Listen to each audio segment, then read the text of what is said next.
सलामुअलैकुम दोस्तों, स्वागत है आप सभी का आपके अपने YouTube चैनल अमजद गुरु में। आज मैं फिर हाजिर हुआ हूँ आपकी खिदमत में एक नई वीडियो और नए टॉपिक के साथ। आज का हमारा क्लास इंग्लिश लैंग्वेज के ऊपर है, जिसमें हम पढ़ा रहे थे आपको लेटर्स के साउंड्स के बारे में, लेटर्स की आवाज के बारे में। जब तक हम आवाज को, लेटर्स की आवाज को नहीं पहचानेंगे तब तक हमें इंग्लिश समझ में नहीं आएगी। इंग्लिश का तलफ्फुज़, इंग्लिश का प्रोनाउंसिएशन हम नहीं कर पाएंगे। आज मैं आपको 5 ऐसी ट्रिक्स बताने जा रहा हूँ जो आपको शायद ही किसी यूट्यूबर ने बताया होगा।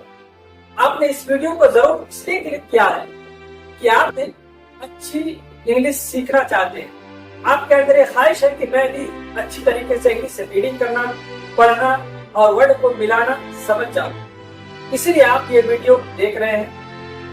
आप जरूर एक स्टूडेंट से या एक टीचर से, दोनों के लिए मेरी ये वीडियो खास होने वाली।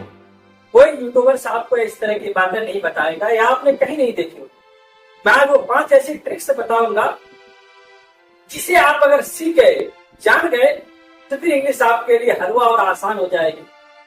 आप अगर लेटर्स को नहीं पहचान रहे हैं या कंफ्यूजन हो जा रहा है, आप ग्रुप नहीं पहचान पा रहे हैं, आपने तो जबानी एक तरफ से याद कर दिया है, ABCD सीधा तो याद कर लिया है, लेकिन अगर उसी को उल्टा सीधा कर दिया जाए तो आप उसको पहचान नहीं पाते हैं, इसमें दिक्कत होती है। तो मैं इस पर आपको 5 ट्रिक्स देने वाला हूं। साउंड्स ऑफ लेटर्स, यानी लेटर्स की जो आवाज पिछली वीडियो में मैंने बताया था। अगर आप नहीं देखी है वो वीडियो तो आप प्ले लिस्ट में जा करके देख सकते हैं। स्टेप बाय स्टेप मैंने वो वीडियो बनाई है। आप शुरू से हर वीडियो को वॉच करिए, इंशाल्लाह आपको जानकारी दी जाएगी। आज मैं उसी में एक और चीज इजाफा कर देना चाहता हूँ। जिस तरह हम पढ़ते हैं A for apple, B for ball, C for cat, तो उसी को हम साउंड के हिसाब से पढ़ेंगे। आइए हम पढ़ते हैं, देखते हैं कैसे हम उसको सीखते हैं। जैसे हम A फॉर एप्पल पढ़ते हैं तो हम A फॉर एप्पल नहीं पढ़ेंगे, हम वो ट्रिक से बताएंगे कि बच्चा आसानी से सीख सकता है। या आप अगर टीचर हैं तो आप बच्चों को आसानी से पढ़ा सकते हैं इस तरीके से। और ये मेथड जब आप अपनाएंगे बच्चा आसानी से इंग्लिश सीख जाएगा। चलिए बोर्ड पर A एप्पल, बॉल, ये पूरा A से लेकर के L तक लिख दिया है। फिलहाल आपको इतना ही मैं पढ़ाऊंगा। इसको हम कैसे पढ़ेंगे। अगर आप इंग्लिश सीखना चाहते हैं तो इस तरीके से रीडिंग कीजिए, तब आपको एक का जो साउंड है, एक की जो आवाज है, वो आपके दिमाग में घुस जाएगी। आप पढ़िए हमारे साथ कैसे पढ़ना। A I apple, A I apple, B ball, ball या B ball bat, C for cat, C for cat, D dog, dog, D dog, dog, E a elephant, E a elephant, F for fish, F for fish, G for goat, G for goat, H for net, I E ink pot। आई में एक और आवाज निकलती है, एक और sound निकलता है, आई फॉर आई का भी निकलता है। और इनमें से कुछ ऐसे लेटर्स हैं जिनकी आवाज जैसे सी की आवाज बदलती है, तो वो मैं बाद में इस पर डिस्कस करेंगे। फिलहाल हमको आई को ई समझना है। I ink pot, J jaw jug, J jaw jug, K for kite, K for kite, L law lion, L law light. फिलहाल आप इसी तरीके से पढ़ने की प्रैक्टिस कीजिए और इसका स्क्रीनशॉट ले लीजिए। मैं बैक हो जाता हूं।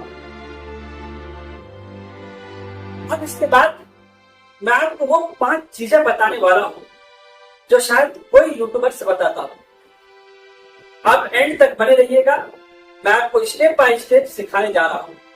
आप ये चीज अगर अपने दिमाग में बिठा लें कि मुझे इंग्लिश सीखना है, लगन और हिम्मत और जोश के साथ, एक उमंग के साथ, तो आप इंग्लिश आसानी से सीख सकते हैं। आपको 5 काम में से पहला काम क्या करना होगा, चलिए हम बताते हैं। सबसे पहली चीज है आइडेंटिफिकेशन। आइडेंटिफिकेशन यानी ग्रुप की पहचान। अगर आपको ए से लेकर के जेड तक सीधा पढ़ना आ गया है, आप पढ़ लेते हैं, कहीं भी अटकते नहीं है, तो आपके लिए रोजाना तो क्या होगा, पहला काम कि आप उस लेटर्स को उल्टा सीधा लिख करके पढ़ेंगे। जैसे इस तरीके से उल्टा सीधा कर करके आप लेटर्स को पढ़ेंगे, या अगर आप टीचर हैं तो आप बच्चों को इस तरीके से सिखाएंगे, या आप स्टूडेंट्स हैं तो आप पर क्लिक करके आप ये सीखेंगे। जैसे मैंने B D F H J K A O I C M R K Y X इस तरीके से पहला काम आपको क्या करना है, उल्टा बच्चों को सिखाना है या आपको सीखना है। तरीका आपको सीखने के लिए क्या है कि आपको बच्चों को ट्रेस करवाना है, यानी लेटर्स पर ट्रेस करवाना है। अगर आप सीख रहे हैं तो आपको ट्रेसिंग करना है, यानी उस पर हाथ बिठा करके लिखना है। जैसे इस तरीके से बिंदी बनाए, इस पर हमको क्या करना है, ट्रेस करना है, यानी ए को ए में मिला देना इस तरीके से, डी पर ट्रेस करना इस तरीके से, ठीक है। ये तरीका हमको सीखना। तीसरा क्या है, मैच करना, यानी ए से जेड तक तो आपको आता है, लेकिन हमको क्या करना है, एक लेटर्स को दूसरे लेटर्स में मिलाना है। अगर हम पहचान ले रहे हैं, पहचानने के एक तरीके, अगर आप पहचान ले रहे हैं तो आप सही से मिला देंगे। जैसे मैंने एग्जाम्पल देखिए, ये एग्जाम्पल्स मैंने दिए हैं, आपको इसमें क्या करना है, मैच करना है। अब बच्चा मैच करेगा, अगर वो पहचान लिया बी को, तो बी को बी में मैच करेगा, सी डी को डी में मैच करेगा, ए को ए में मैच करेगा और सी को सी में मिलाएगा। यह है तरीका पहचानने का। जब भी कोई टीचर पढ़ाए तो उनको ये रूल फॉलो करना चाहिए बच्चों को सिखाने के लिए, या आप अगर एज ए स्टूडेंट है तो आपको यह रूल फॉलो करना है। इस तरीके से आपको सीखना है।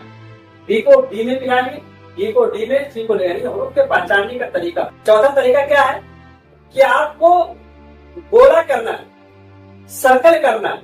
क्या करना है, सर्कल करना है, यानी गोला करना है। इसके एग्जाम्पल मैं बताता हूं। जैसे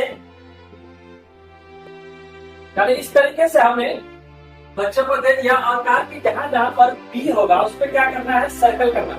जहां जहां पर बी होगा उस पर सर्कल करना। तो बच्चा पढ़ेगा ए बी में सर्कल कर लेगा, सी डी बी, फिर यहाँ बी में सर्कल कर लेगा। इसी तरीके से सी है, ए बी सी, सी यहाँ देखा बच्चे ने सर्कल,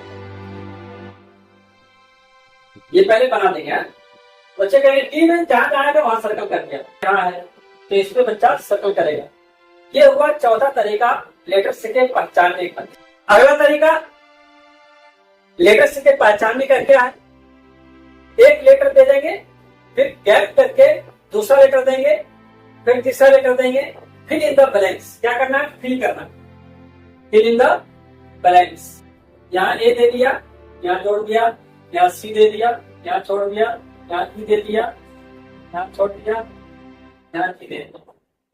बच्चे कहेंगे कि इसके बीच में क्या क्या आएगा वो बच्चा भरेगा उससे। ए के बाद बी भरेगा, सी के बाद डी, ई के बाद एफ, जी के बाद इस तरीके से लेकर के जेड तक। यानी ये पांचवा तरीका हुआ फिल इन द ब्लैंक्स, यानी खाली जगह एक एक करके छोड़ करके देना। मिसिंग लेटर्स दे दिया, उसको भरना है। और छठा काम, आखिरी काम आपका क्या करना है कि आपको डिक्टेशन लिखना। क्या करना है, डिक्टेशन लिखना। छठा काम क्या है, डिक्टेशन। डिक्टेशन यानी इमला, तुम बोले तो इमला। यानी अगर आपने ए से लेकर के जेड तक पहचान लिया है तो आप अपने मन में सोचिए कि डी कैसे लिखेंगे। किताब बंद करके आपको डी लिखना है, जेड लिखना है, सी लिखना है, एफ लिखना है, वाई लिखना है। इस तरह से अपने आप में सोचिए और उसको लिखिए, तब आपको इंग्लिश समझ में आ जाए, आप लेटर्स को पहचानें। ठीक है, मैंने आपको बताया वो 6 तरीके जिससे हम लेटर्स को आसानी से पहचान सकते हैं। तो दोस्तों आप कमेंट करके बताइए कि हमारी ये वीडियो आपको कैसी लगी। अगर हेल्पफुल लगी है तो आप हमारी वीडियो को लाइक कीजिए, सब्सक्राइब कीजिए और अपने दोस्तों में इसको शेयर कीजिए। अगर आपने अभी तक सब्सक्राइब नहीं किया तो सब्सक्राइब कर लीजिए और हमारे चैनल पर बने रहिए। इंशाल्लाह अभी तो शुरुआत है, ये कुछ चीजें मैं बेसिक से पढ़ा रहा हूँ, इंशाल्लाह ऐसी ऐसी चीजें आपको पढ़ाऊंगा कि आप ताज्जुब करेंगे कि ये चीज पहले मुझे मालूम नहीं थी। तो उम्मीद करता हूँ कि आपको हमारी वीडियो और हमारी बातें समझ में आई होगी, और वो जो 6 रूल्स मैंने बताए इनको जरूर फॉलो कीजिए, इन पर रोजाना अमल कीजिए। और इस तरीके से अगर आप एक्सरसाइज करेंगे, प्रैक्टिस करेंगे, मशक करेंगे तो आप Don't forget to subscribe. तब तक के लिए अपना ख्याल रखिए। वस्सलाम, जय हिंद।